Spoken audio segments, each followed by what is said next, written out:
ये अनाज जो है ये 12 सितंबर 1935 को अनाज था 22 डिग्री 51 मिनट 35 सेकेंड्स। तो लगभग 2500 साल में लगभग ये 1 डिग्री 72 साल में चेंज होता है। और 30 डिग्री जो है ये 2200 साल में ये लगभग 30 डिग्री यानी कि एक साइन के अनाज चलता है, 30 डिग्री चलता है। और 360 डिग्री चलने में इसको 26,000 साल लगते हैं अनाज को 360 डिग्री चलने में।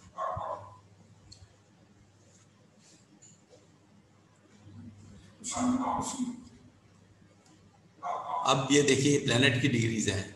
प्लेनेट की डिग्रीज में ये सन मून लिखा हुआ है लेफ्ट साइड में, ये रेट्रोग्रेड वगैरह लिखा हुआ है कब प्लेनेट रेट्रोग्रेड हुआ। ये साइन लिखा हुआ है कि साइन लियो साइन एक्वेरियस साइन में किस साइन में है, और ये डिग्रीज लिखी हुई है। यहाँ तक तो आपको मालूम ही है कि साइन क्या होता है, डिग्रीज क्या होती हैं। अब RL माने राशि लॉर्ड, राशि लॉर्ड मतलब लियो, सन जो है लियो में है तो वो सूर्य राशि लॉर्ड हो गया, उसका लियो का सूर्य राशि लॉर्ड हो गया। तो ये सन आ गया यहाँ पर, ये तो समझ में आ रहा है। ये मून एक्वेरियस में है तो सैटर्न जो है उसका राशि लॉर्ड हो गया। ये दिखाई दे रहा है कि नहीं? बड़ा कर देता हूँ उसको, नहीं तो अब साफ साफ दिखाई दे रहा होगा। हाँ सर। सन जो है लियो में 26 डिग्री पर है तो राशि लॉर्ड सन हो गया। मून एक्वेरियस में है तो ये राशि लॉर्ड शनि हो गया।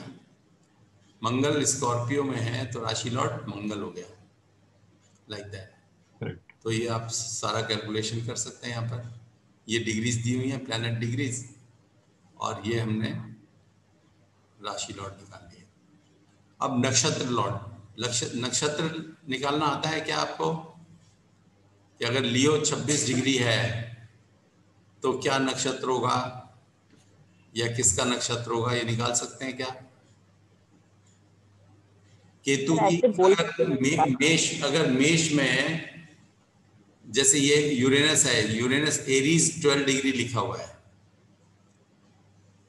एरीज मेष में 12 डिग्री पर है, तो पहला नक्षत्र कितने डिग्री तक का होता है? नक्षत्र जो है 4 degree 34 degree 13 degree 20 minutes 13 degree 20 minutes 13 degree 20 minute का होता है। एक राशि 30 डिग्री की होती है, एक राशि के अंदर 2.25 नक्षत्र होते हैं। 13.33 हैं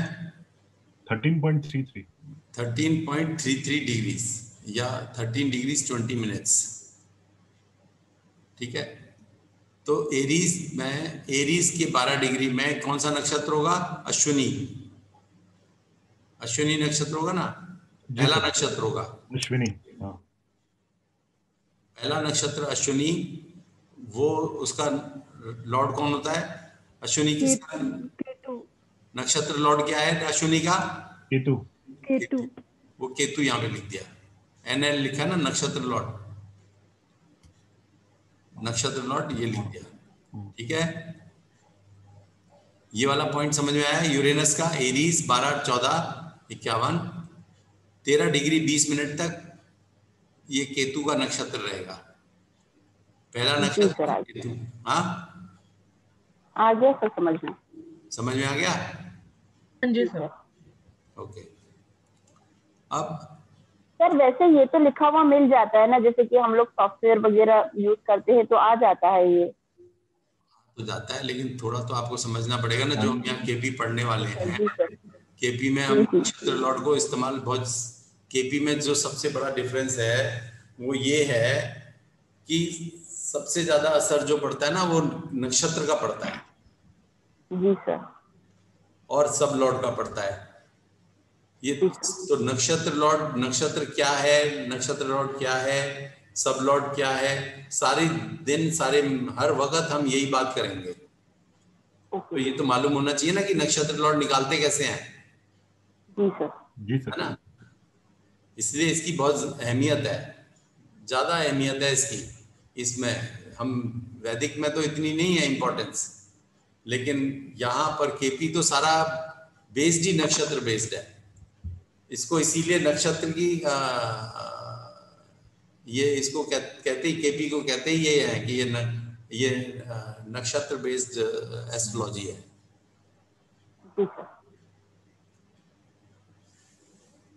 तो एरीज में हमें, क्योंकि इसमें नक्षत्रों का बहुत ध्यान, अगर नक्षत्रों के नाम 27 नाम याद ना हो तो भी हमें ये तो मालूम होना चाहिए ना कि नक्षत्र किस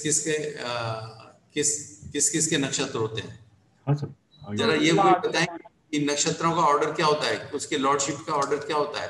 जैसे पहला की नक्षत्र केतु का है, तो दूसरा नक्षत्र क्या होता है, शुक्र। वीनस। शुक्र वीनस होता है। फिर वरिणी वीनस के फिर बाद, शुक्र। सन। वीनस के बाद कृतिका सन। सूर्य। सन। सन, फिर उसके बाद रोहिणी रोहिणी चंद्र। Moon, moon.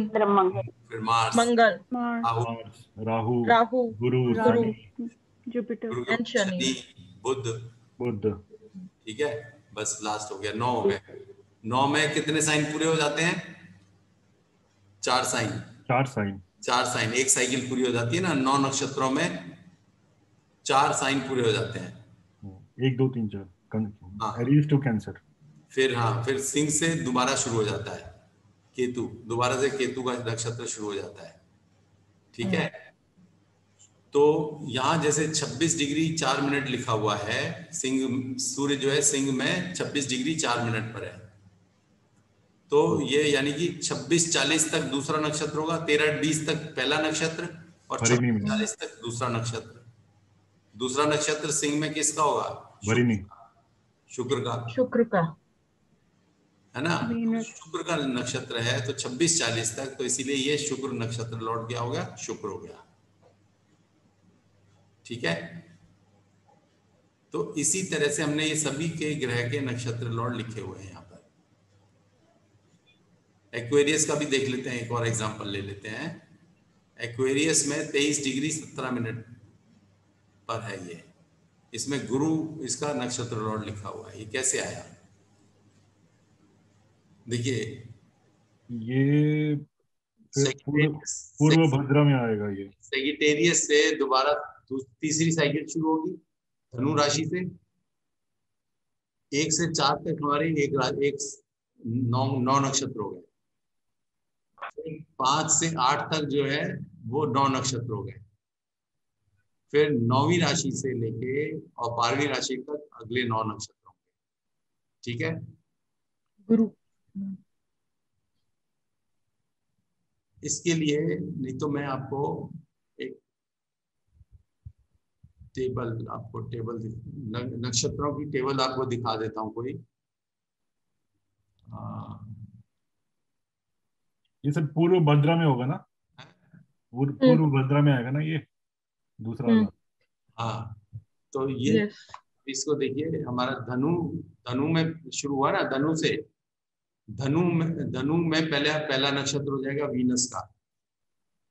ठीक है, और दूसरा नक्षत्र, पहला नक्षत्र केतु का और दूसरा नक्षत्र वीनस का।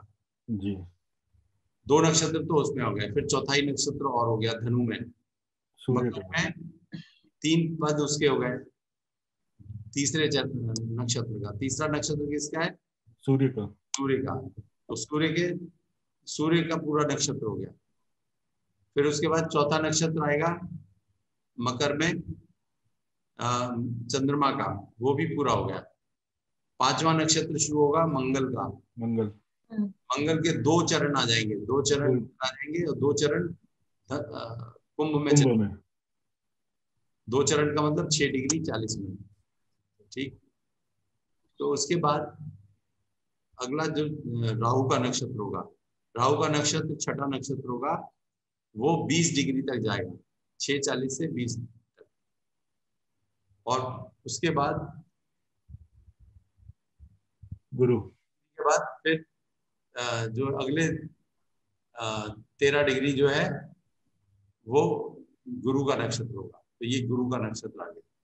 इसको मैं आपको कैलकुलेशन करके दिखा देता हूँ, थोड़ा सा टाइम लगेगा इसमें, लेकिन एक करके दिखा देता हूँ जिससे कि आपको सारा क्लियर हो जाए, फिर ऐसा कोई नहीं रहेगा।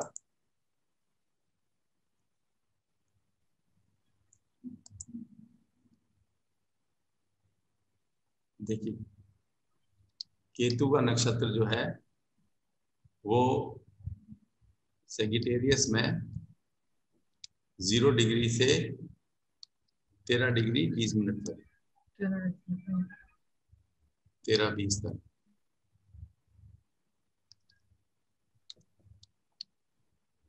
ठीक है।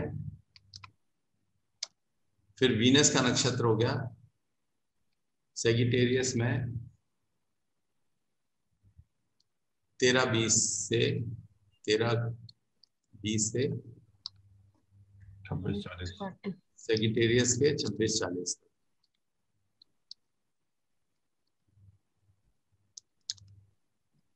फिर तीसरा नक्षत्र हो गया सन का सेगिटेरियस 26-40 से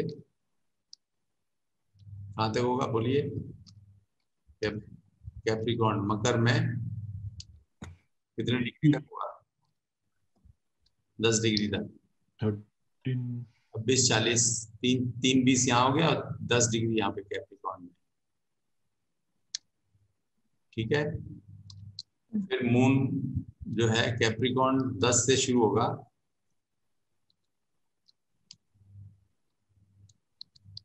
10 से शुरू होकर कैप्रिकॉर्न के 23-20। फिर मार्स होगा कैप्रिकॉर्न के 23-20 से अब कहाँ तक जाएगा? एक्वेरियस के 6-4 और फिर राहु का नक्षत्र होगा एक्वेरियस के 6:40 से 20 के 20 तक, 20 डिग्री तक। ठीक है। हाँ सर। फिर राहु जुपिटर जो हो जाएगा एक्वेरियस का 20 से लेके पाइसेस में, एक चरण पाइसेस में आ जाएगा, पाइसेस में 3 डिग्री 20 मिनट तक, 10 डिग्री एक्वेरियस में और 3 डिग्री 20 मिनट पाइसेस में। फिर शनि हो जाएगा पाइसेस में 3:20 से लेके 16:40 पाइसेस 16:40 तक, और लास्ट में मरकरी पाइसेस के 16:40 से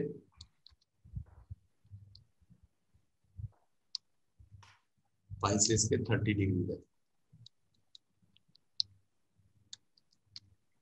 ठीक है, क्लियर है ये टेबल?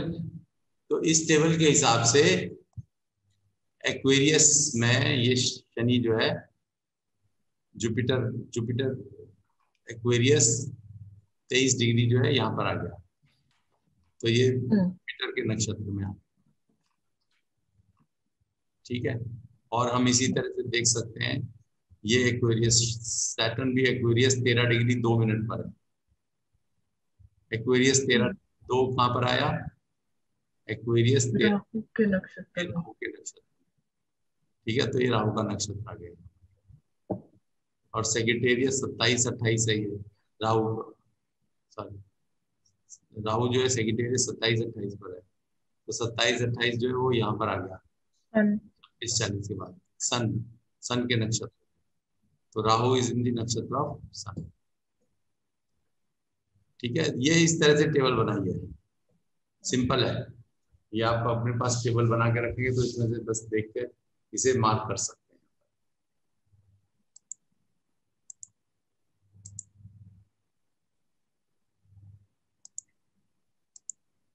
सर ये आपने बेसिक वाली नक्षत्र वाली टेबल ही बनाई है ना, जो रहती है वो केतु में कौन कौन से नक्षत्र हैं, वही बनाया है ना? हाँ वही है सब वही फंडामेंटल चीजें हैं, लेकिन फंडामेंटल भी तो थोड़ा ध्यान रहना चाहिए ना कि कहाँ हम क्या करते जी सर। हैं। हाँ, अब ये है सब लॉर्ड।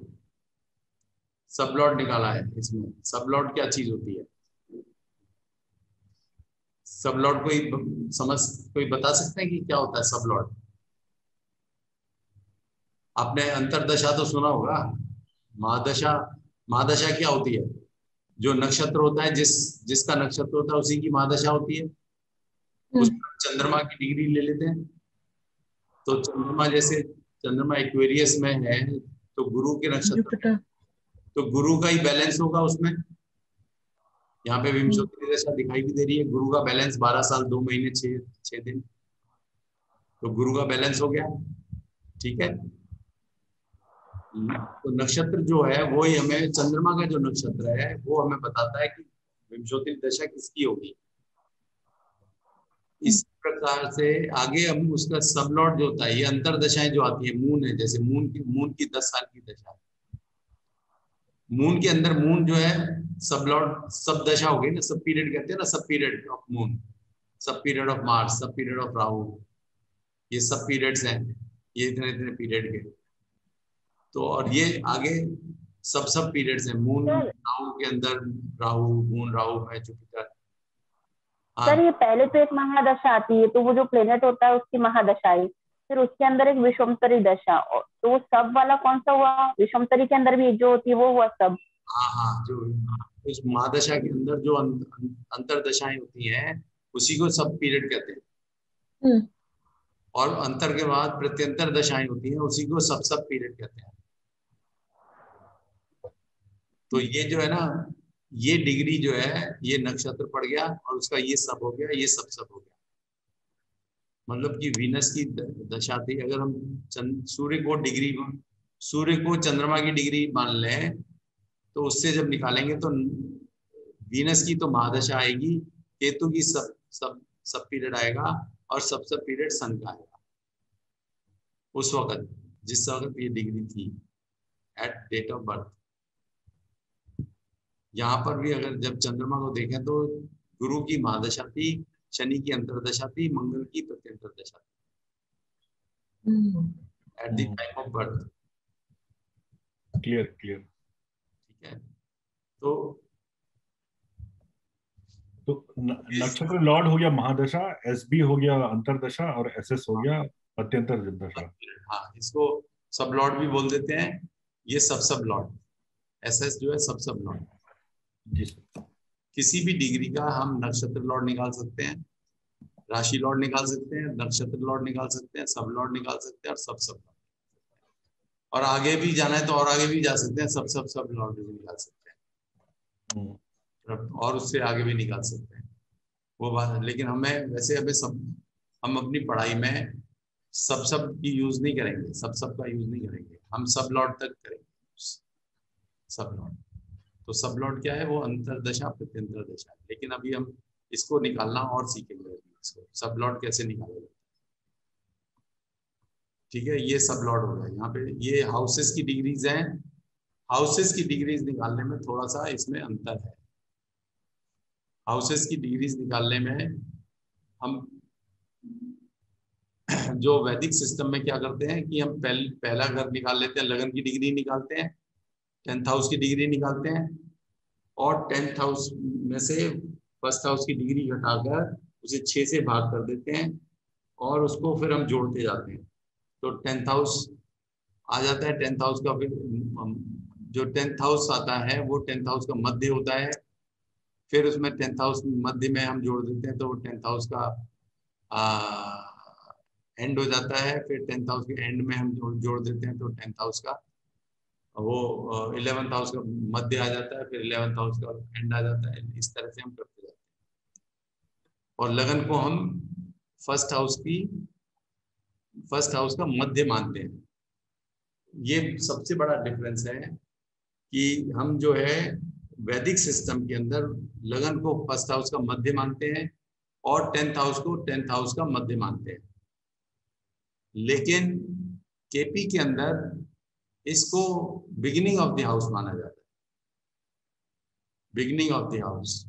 10th हाउस जो लगन की डिग्री आई, ये फर्स्ट हाउस की स्टार्टिंग पॉइंट हो गया, ये फर्स्ट हाउस का स्टार्टिंग पॉइंट। यानी कि कोई अगर जैसे एरीज 19 डिग्री 25 मिनट लिखा है यहाँ पर, कोई मान लो पूरे 19 डिग्री पर है कोई ग्रह, मेष में 19 डिग्री पर है, तो इससे कम हो गया ना वो, मेष में 19 डिग्री पर फर्स्ट हाउस की डिग्री से कम हो गया, तो वो यहाँ पे कहाँ दिखाई देगा, 12वें घर में दिखाई देगा। केपी के अंदर उसको हम 12वें घर में प्लेस करें। मतलब यहाँ पे यूरेनस 12वें घर में दिखेगा। हाँ, ये यूरेनस 12 डिग्री पर है, ये 12वें घर में दिखेगा।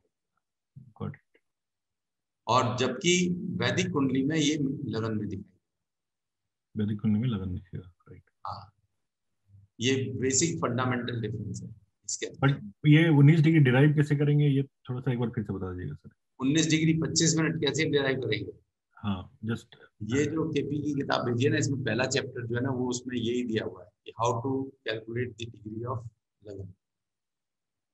ये इसका लंबा प्रोसीजर है, वो मैं समझाने बैठ गया ना तो सब लोग कंफ्यूज हो जाएंगे। ठीक है, हम पढ़ लेंगे, कुछ डाउट होगा तो पूछ लेंगे। हाँ हाँ बिल्कुल, मैं क्योंकि ये पॉइंट बताना थोड़ा लंबा काम है। ठीक है। और इसकी कैलकुलेशन बहुत ज्यादा आपको करना हाथ से कभी करनी पड़ेगी नहीं आपको तो सिर्फ ये यूज करनी आनी चाहिए और ये समझ में आना चाहिए कि ये 19-25 जो है ये स्टार्टिंग पॉइंट है केपी के अंदर, this is the starting point. Okay, और उसी फिर तरह से जैसे हमने यहाँ पर ये निकाला ना 19-25 का राशि लॉर्ड क्या हो गया, एरीज का तो राशि लॉर्ड मंगल हो ही गया, 19-25 13 डिग्री के बाद हो गया, इसीलिए नक्षत्र लॉर्ड वीनस हो गया, दूसरा नक्षत्र हो गया ना, ये वरी नहीं हो गया। तो ये इसी तरह से नक्षत्र लॉर्ड निकाले गए और आगे फिर सब लॉर्ड और सब लॉर्ड निकाले गए हैं। ये अभी कैलकुलेशन सब लॉर्ड की बताता हूँ थोड़ी देर, ठीक है। यहाँ पे ये विंशोत्तरी दशा है, ये तो आपको समझ में आ ही रही होगी। विंशोत्तरी दशा तो चंद्रमा का जो नक्षत्र है उसके हिसाब से विंशोत्तरी दशा आ गई यहाँ पर। और ये जो है इस समय इस डेट पर, आज की डेट पर कौन सी दशा चल रही है, वो चंद्रमा की दशा चल रही है। गुरु की दशा थी at the time of birth, और अभी जो दशा चल रही है वो चंद्रमा की दशा चल रही है, चंद्रमा में राहु की दशा चल रही है। ऐसे ये देखा जा सकता है।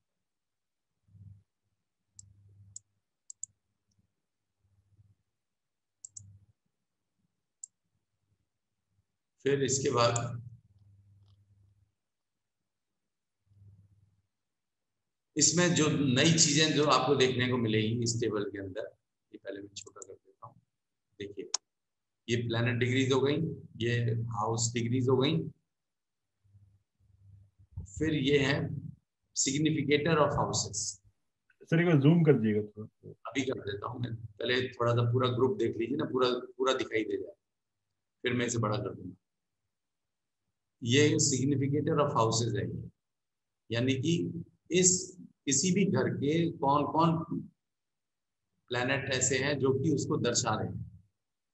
और सूर्य जो है, जैसे यहाँ पे ये प्लैनेट सिग्निफिकेशन है, यानी कि कौन सा प्लैनेट किस किस घर को दर्शा रहा है, किस किस का सिग्निफिकेटर है, प्लैनेट जो है कौन कौन से हाउसेस का काम करने वाला है, और ये कौन से घर का कौन सा प्लैनेट सिग्निफिकेटर है। इसको मैं बड़ा करके दिखा देता हूँ आपको।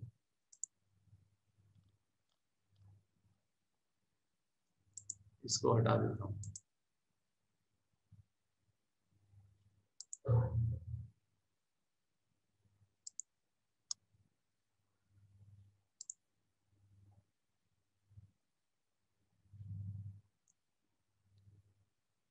देखिए, ये इसका मतलब है कि फर्स्ट हाउस का जो काम करने वाला है, अगर आपने देखना है कि फर्स्ट हाउस के मैटर्स कौन सॉल्व करेगा, किसकी दशा में काम होगा, वो मंगल की दशा में काम होगा फर्स्ट हाउस का। सेकंड हाउस का जो है सूर्य और शुक्र, इसके सिग्निफिकेटर है। कैसे निकाले वो अभी निकालना भी बताएंगे, लेकिन ये पहले आप देख इसका मतलब क्या है सिग्निफिकेटर का। इस सेकंड हाउस के मैटर्स जो है वो सूर्य और वीनस करने वाले हैं, बुध और केतु जो है थर्ड हाउस के मैटर्स करने वाले हैं। चंद्रमा और बुध जो है चौथे हाउस के मैट्रिक्स का। प्लस का मतलब है ये स्ट्रॉन्ग इंडिकेटर है, सिग्निफिकेटर है, और माइनस का मतलब है वीक सिग्निफिकेटर, और कॉमा लगा हुआ है जहां पर उसका मतलब वो नॉर्मल है, ना स्ट्रॉन्ग ना वीक। तो सन, वीनस और राहु स्ट्रॉन्ग सिग्निफिकेटर है 5th हाउस के। बुध जो है नॉर्मल सिग्निफिकेटर है 6th हाउस का। तो ये सिग्निफिकेटर्स हैं। और सन जो है रिप्रेजेंट कर रहा है 2, 5, 7 हाउसेस को। इसी की रिवर्स टेबल है, ये रिवर्स टेबल है। 2 सन यहाँ पे लिखा हुआ है, 5 में भी सन लिखा हुआ है, 7 में भी सन लिखा हुआ है। 2, 5 और 7 में सन लिखा हुआ है, हमने यहाँ पे लिख दिया 2, 5 एंड 7। 2 में नेगेटिव माइनस लगा हुआ है तो 2 में माइनस लगा दिया, 5 में कॉमन प्लस लगा हुआ है तो 5 में प्लस लगा दिया, 7 में माइनस लगा हुआ है तो 7 में माइनस लगा दिया। तो इस टेबल से ये टेबल बन जाती है। या इस टेबल तो प्लस माइनस का क्या मतलब है? प्लस का मतलब है स्ट्रॉन्ग सिग्निफिकेटर, ओके। और माइनस का मतलब है वीक सिग्निफिकेटर। जो टोटल कैलकुलेशन है केपी की, वो टोटल इतनी ही है, जैसे ये जो दिख रही है इतनी ही कैलकुलेशन है टोटल। हमें इसके अलावा कुछ नहीं चाहिए होता केपी में। ये जो कैलकुलेशन दिखाई दे रही है, 4 टेबल्स हैं इसके अंदर, 4-5 टेबल्स हैं। एक प्लैनेट की डिग्रीज है, एक हाउसेस की डिग्रीज है, फिर सिग्निफिकेटर है हाउसेस के, प्लैनेट के सिग्निफिकेशन कौन कौन से हैं, और ये एक रूलिंग प्लैनेट और आता है इसके अंदर, रूलिंग प्लैनेट एक उसकी टेबल है, ये दशा है, और ये फिर लगन चार्ट आ गया, और ये कस्प चार्ट। कस्प चार्ट का मतलब है जैसे चलित चार्ट होता ना, ऐसे इसको कस्प चार्ट कहते हैं, जहाँ पे कस्प के अंदर, जहाँ पे कि हाउस माना जाता है कि this is the beginning of the lagan, is the beginning of the house. लगन को जहाँ पे बिगिनिंग मान लेते हैं वहां पे उसे कस्प चार्ट, कस्प कहते हैं, और जहाँ पे लगन को मध्य मान लेते हैं उसे चलित चार्ट कहते हैं। ये दोनों में फर्क है, कस्प चार्ट और उसमें चलित चार्ट। तो कुल मिला के ये इतनी कैलकुलेशन होती है केपी की। अब इतनी कैलकुलेशन को हमें थोड़ा सा गहराई से समझने की बात है। सिग्निफिकेटर्स जो है इसके अंदर बहुत अच्छा, ये टेबल जो बन जाती है ना, तो हमारे को बड़ा आसान हो जाता है कि कौन से किसी घर का मैटर जो देखना है तो कौन उसको करने वाला है। अभी आप पूछे कि शादी कब होगी, शादी कब होगी, तो 7th हाउस देखेंगे ना। 7th हाउस को क्या देखना है, 7th हाउस के सिग्निफिकेटर कौन है, sun, moon, Mars, Jupiter, Venus, Ketu. Jupiter में प्लस लगा हुआ है, यानी कि जुपिटर की अगर दशा आ गई, अंतर दशा आ गई, तो जरूर शादी होगी। और अगर ये बाकी sun, moon, Mars, Jupiter, Venus, Ketu की होगी तो जरूर होगी, शादी हो सकती है। लेकिन अगर मान लो मरकरी है, और या राहु है, वो आ गए तो शादी नहीं होगी, शनि आ गया तो नहीं होगी। तो ये इसका मतलब ये है सिग्निफिकेटर का मतलब कि किसकी दशा में शादी हो सकती है या किसके पीरियड में काम हो सकता है। अगर हमें फर्स्ट हाउस का, यानी कि हमें हेल्थ से रिलेटेड कोई देखना है, या हमें उसकी उन्नति का देखना है कि उसका नाम, नेम फेम होगा कि नहीं होगा, तो उसके लिए सिर्फ मंगल उसका कारक है। मंगल की दशा आएगी तो उसको नेम फेम मिलेगा। मंगल यहाँ पे उसका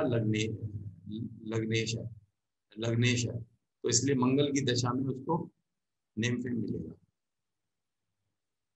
सर इसमें मेलिफिक बेनिफिट कुछ भी नहीं है? है यहाँ पर कहाँ मेंशन नहीं है सर। क्या क्या बोला? मेलिफिक बेनिफिट का नहीं रहेगा सर इसमें सिस्टम?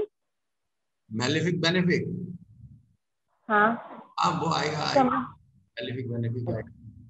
कुछ चीजें तो यहाँ पे कैलकुलेशन में नहीं दिखाई देती ना, मेलिफिक बेनिफिट दिखाई नहीं दे रहा है, उसका जजमेंट सर ये रूलिंग प्लैनेट थोड़ा बड़ा करेंगे sir, what is it showing ये यहाँ पे रूलिंग प्लैनेट? हाँ जी,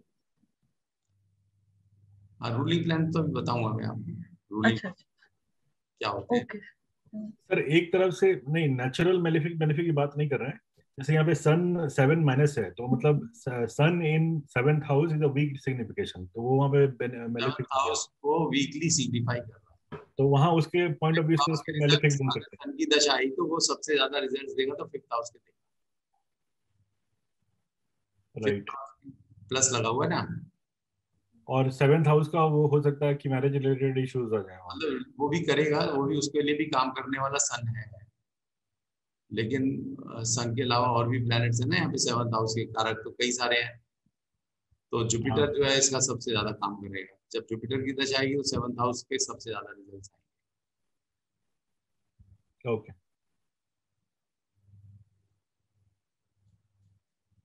तो ये अब कैसे निकाले जाते हैं, ये इसका कैलकुलेशन बहुत इंपॉर्टेंट है कि ये सिग्निफिकेटर कैसे निकाले जाते हैं, ये भी बताता हूँ कैसे निकाले जाते हैं। उसके अलावा पहले सरसरी निगाह से पूरा चार्ट, पूरा पेज देख लें। फिर ये रूलिंग प्लैनेट्स क्या होते हैं? असेंडेंट नक्षत्र लॉर्ड, लगन का नक्षत्र लॉर्ड। लगन का नक्षत्र लॉर्ड क्या है? ये लगन है ना, लगन एरीज है। लगन का नक्षत्र लॉर्ड क्या है? शुक्र, वीनस है ना ये, शुक्र। तो ये लगन का नक्षत्र लॉर्ड क्या है? वीनस। लगन का राशि लॉर्ड क्या है? मेष राशि थी लगन की, तो मंगल मेष राशि का लॉर्ड। राशि नक्षत्र लॉर्ड, राशि नक्षत्र लॉर्ड यानी कि चंद्रमा का नक्षत्र लॉर्ड क्या है? चंद्रमा का नक्षत्र लॉर्ड गुरु और चंद्रमा का राशि लॉर्ड शनि। तो ये गुरु हो गया नक्षत्र लॉर्ड और शनि हो गया राशि लॉर्ड। और डे लॉर्ड किस दिन का, ये दिन कौन सा था? Day of the week. तो ये थर्सडे था, तो थर्सडे था, जो भी डेट दी है तो थर्सडे था, तो जुपिटर उसका डे लॉर्ड। सब इसमें दो और ये एक्स्ट्रा ले लेते हैं, लेकिन इनका ज्यादा उपयोग नहीं है। सब लॉर्ड जो है ना, इनका ज्यादा उपयोग नहीं है। असेंडेंट सब लॉर्ड और असेंडेंट राशि सब लॉर्ड। असेंडेंट सब लॉर्ड क्या है? ये असेंडेंट का सब लॉर्ड है राहु और राशि का सब लॉर्ड क्या है? शनि। तो यहाँ पर ये राहु लिखा है और एक शनि लिखा है। तो ये रूलिंग प्लैनेट्स जो है ये इसी का ही पोर्शन है, इसी ऊपर की टेबल में से निकाल दिया गया रूलिंग प्लैनेट। रूलिंग प्लैनेट का मतलब ये है कि हर समय जो है ना, कोई ना कोई जो भी समय चल रहा है, जैसे मान लो इस समय का निकाल समझे हैं अभी इमीडिएट इस मोमेंट का, तो कोई ना कोई तो नक्षत्र चल रहा होगा, कोई राशि चल रही होगी इस समय लगन में या चंद्रमा में। चंद्रमा भी तो किसी राशि में होगा, किसी नक्षत्र में होगा। और आज डे हो गया संडे, तो डे लॉर्ड हो गया सन, तो डे लॉर्ड सन हो गया। आज चंद्रमा जहां पर है उसकी राशि लॉर्ड ले लीजिए, जिस नक्षत्र में है उसका नक्षत्र लॉर्ड ले लीजिए। इस समय जो लगन चल रहा है उसकी राशि ले लीजिए और उसका नक्षत्र ले लीजिए। तो ये हो गए रूलिंग प्लैनेट्स।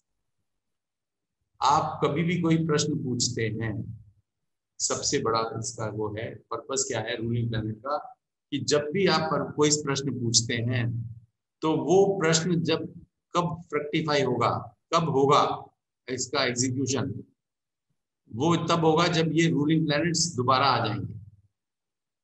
क्योंकि थोड़े टाइम बाद क्या होगा कि नक्षत्र बदल जाएगा, राशि बदल जाएगी, लेकिन घूम फिर के फिर वही है, तो वही 9 प्लैनेट ही। तो रूलिंग प्लैनेट जो है वो दोबारा से, अगर ये रूलिंग प्लैनेट्स किसी ना किसी फॉर्म में ऊपर नीचे हो गए, तो जरूरी नहीं कि वो नक्षत्र लॉर्ड की, जैसे नक्षत्र लॉर्ड वीनस है तो वीनस की फॉर्म में ही आए, या मंगल है तो मंगल में आए। ये हो सकता है कि मंगल ऊपर आ जाए, वीनस नीचे आ जाए, या यहाँ पे जुपिटर की जगह वीनस आ जाए और सैटर्न की जगह मार्स आ जाए, कुछ भी, मतलब किसी भी ऑर्डर में आ जाए। डे जो है कोई और दिन हो सकता है, संडे की बजाय, संडे है आज, सन है डे लॉर्ड, संडे की बजाय वो ट्यूसडे को हो जाए तो मंगल वहां पे डे लॉर्ड में आ गया। तो कभी भी जब भी ये रूलिंग प्लैनेट्स चेंज दोबारा से आएंगे तो उस समय वो काम हो सकता है। This is the theory behind this ruling planets. हम रूलिंग प्लैनेट अगर निकाल लें कि इस समय के रूलिंग प्लैनेट्स क्या हैं, तो हम ये निकाल सकते हैं बिना किसी कैलकुलेशन के, सिर्फ रूलिंग प्लैनेट्स को घुमाते जाएं। अगर उसका घुमाना आ जाए हमें कि कैसे रूलिंग प्लैनेट को घुमाना है, तो आप ये निकाल सकते हैं कि कब ये इवेंट होगा या नहीं होगा वो अलग बात है, और होगा तो कब होगा वो हम निकाल सकते हैं केवल और केवल रूलिंग प्लैनेट से। क्योंकि रूलिंग प्लैनेट जो है वो इस समय के प्लैनेट्स हैं। जब प्रश्न माइंड में आया, जब भी जो प्लैनेट्स रूल कर रहे थे उसकी वजह से वो माइंड में प्रश्न आया, तो जब प्रश्न एग्जीक्यूट होगा, उसका रिजल्ट आएगा, तब भी वही प्लैनेट रूल कर रहे होंगे। ये इसकी थ्योरी है, ठीक है।